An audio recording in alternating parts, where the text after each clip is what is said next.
क्या भविष्य पहले से तय होता है? मित्रों, यह विषय हमेशा से ही बहस का विषय रहा है कि क्या हमारा भविष्य पहले से ही तय होता है या जो हम कर्म करते हैं उसके अनुसार हमारा भविष्य बनता है। तो मित्रों, स्वागत है आप सबका फिर से अपने इस YouTube चैनल में। और आज हम इस बारे में बात करेंगे कि हमारा भविष्य कब तय होता है।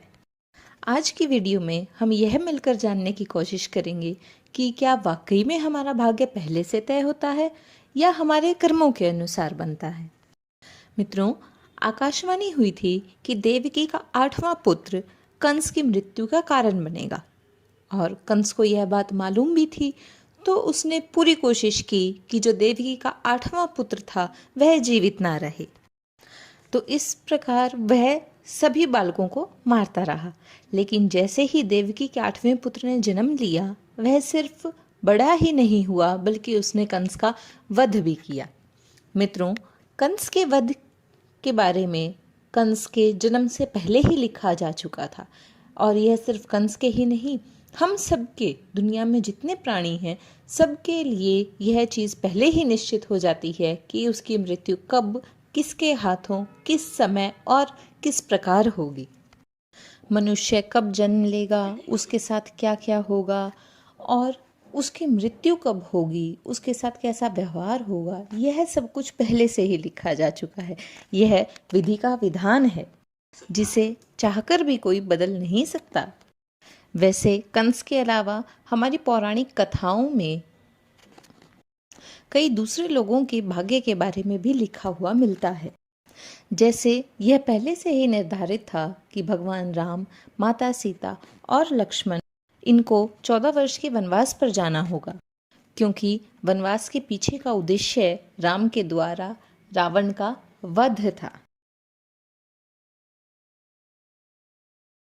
अगर कैकेयी मंथरा के बहकावे में न आई होती तो ना तो भरत को सिंहासन मिलता, ना श्री राम को वनवास होता और ना ही सीता मैया का अपहरण होता।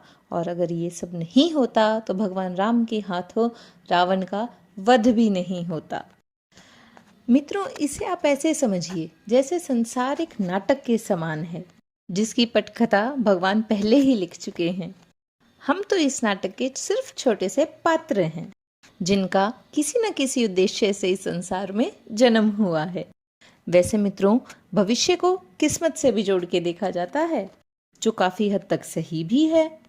लेकिन आपकी ये किस्मत आपके कर्मों पर जरूर निर्भर करती है।